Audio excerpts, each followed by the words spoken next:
and it's taken away from you for some lines on and I still don't know if that's offside, but we should examine everything, don't worry. Looking forward to it. What another Premier League weekend we have witnessed for this season. Goodness me. We've played 39 games, incidentally. We are yet to see 1-0-0, no nil-nils yet in this season, and long may that continue. It all began, of course, with West Ham's win at the very first Premier League game at Kenilworth Road on Friday night. Then those 2-2 draws between Sheffield United and Everton, Brentford and Bournemouth. Five-star show from Spurs. Defeat for Chelsea at home to Forest. 5 for City as well. And Newcastle's third consecutive defeat away at Brighton. Earlier today, Palace beat Wolves by 3-2. Liverpool beat Villa by 3-0. And 3 goals for Arsenal and 3 points, having gone 1-0 down at home to Manchester United.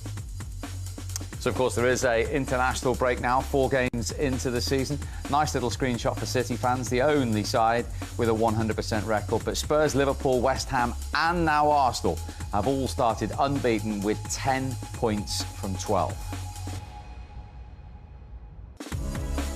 Burnley and Luton, the newly promoted teams who've only played 3, yet to register a point. Everton, Sheffield United and Bournemouth yet to register a victory, and Manchester United in the bottom half.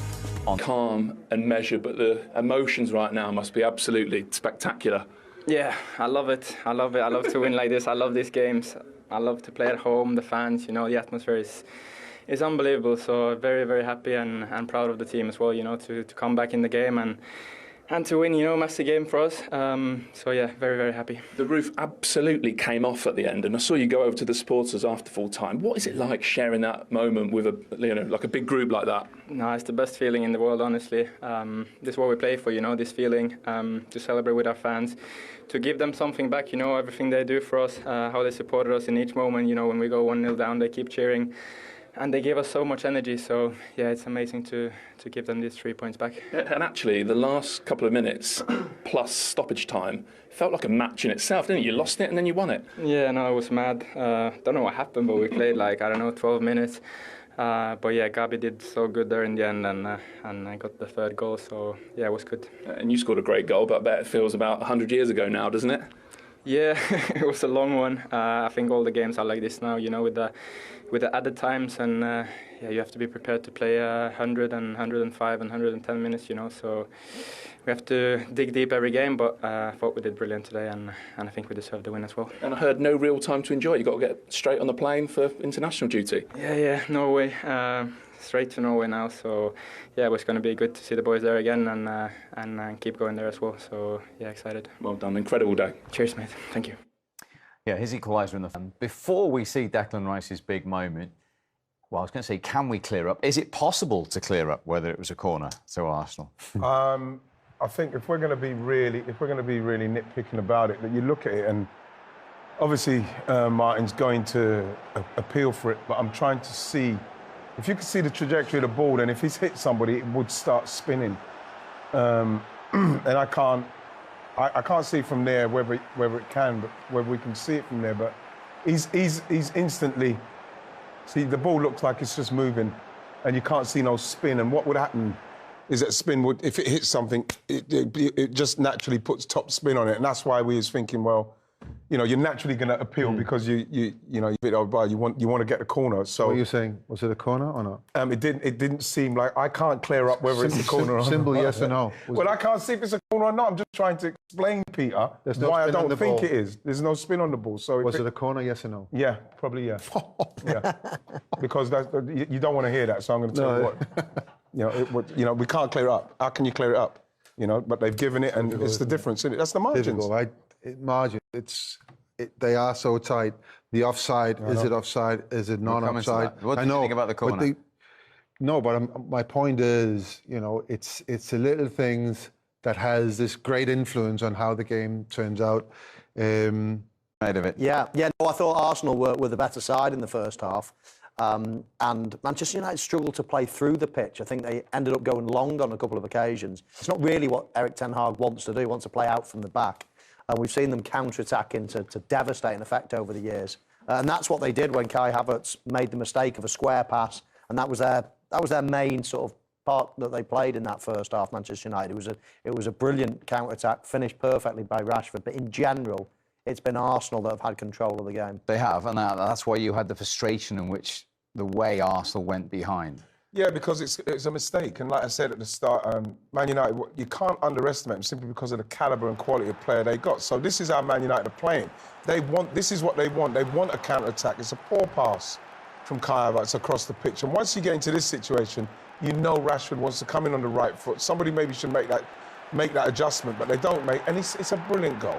It's a great goal, you know, and exactly how you're believing that Manchester United are going to score a goal through a mistake from Arsenal, because up to this point they're in total control. And then the quality comes through now. Eriksen's great pass, Rashford's ability to come in on his right foot, and you know, even though he got a hand to it, it's a fantastic finish. So that's what you have to be careful of. No matter how much possession you've got, no matter how dominant you're being, Man United can do that to you, no matter how poorly they're playing. And you're sick of the sight of him. That's 6 goals against Arsenal now, his second favourite opponent. Straight away, Michael, we noticed this. Mikel Arteta called his captain over as soon as the goal went in. Yeah, and whatever he said worked, because obviously he was the man that got on the end of it a matter of seconds later, Steve. The kickoff was taken and Arsenal got back into the game straight away, which they needed to do. And could, Peter, Manchester United have done any better here? Yeah, I think, I mean, I had a coach who always said to me, or to the team, you know, that you're most vulnerable right after you've scored. You know, you've got to focus, concentrate. I think Martinez shouldn't be running towards what he's doing. He should be running to what the error is. Eriksen should be running back and cover for him. But he runs the other way, Martinez, takes himself out of the game. And I think Dalot as well, looking for a little bit scared of Saka. But I, you know, in defending, a lot of the times it's about putting out fires. So you put one fire out and don't think about the next one until you have to put that out. And I just think that, you know, the players, they weren't focused, they weren't concentrating enough. They were happy they were 1-0 up.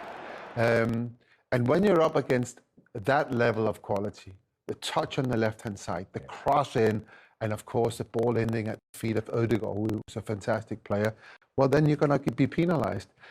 It's great quality from Arsenal's point of view, and it's interesting that we both analysed the goals scored from the opposite viewpoint to where the mistakes are. But both goals actually ooze of quality. The pass, the finishing, it's really good stuff.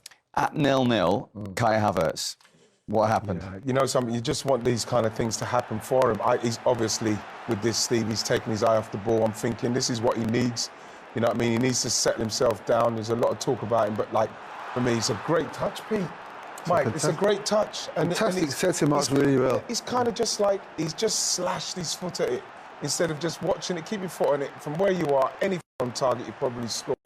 And I think at the moment, that's how it's going for him. You know, it came off from Anthony Martial's hand to get to him, so I can't complain about that. But at the same time, it's the kind of chance that you hope he takes so as he can start to get himself going at Arsenal. You just don't see that, do you? Professional footballers like simply missing the ball. If the ball's shooting across at 100 mile an hour, then okay. But it was all calm and it was a beautiful touch and it was right in front of him.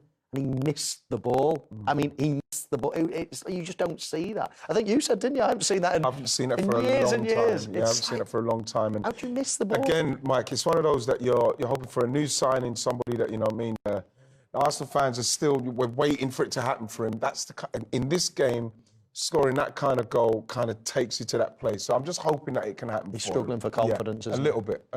Yep, he's 15 club games without a goal, Kai Havertz. So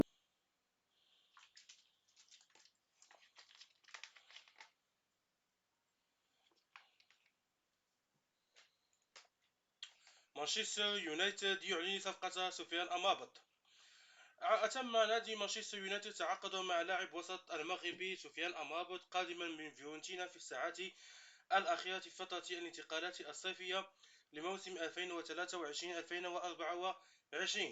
وأعلن المان يونايتد في بيان رسمي في مساء اليوم الجمعة تعاقده مع وسط الميدان المغربي سفيان أمابط على سبيل الإعارة حتى يونيو حزيران 2024. ودخل اليونايتد في مفاوضات مكثفة على مدار الساعات الماضية من أجل إنجاز الصفقة التي أبرمها في اللحظات الأخيرة من الميركاتو. من جانبه قال أمابوت فور توقيع عقد انتقالي للشياطين الحمر إنه نشاط كبير لي بعدما أصبحت لاعبا في مانشستر يونايتد.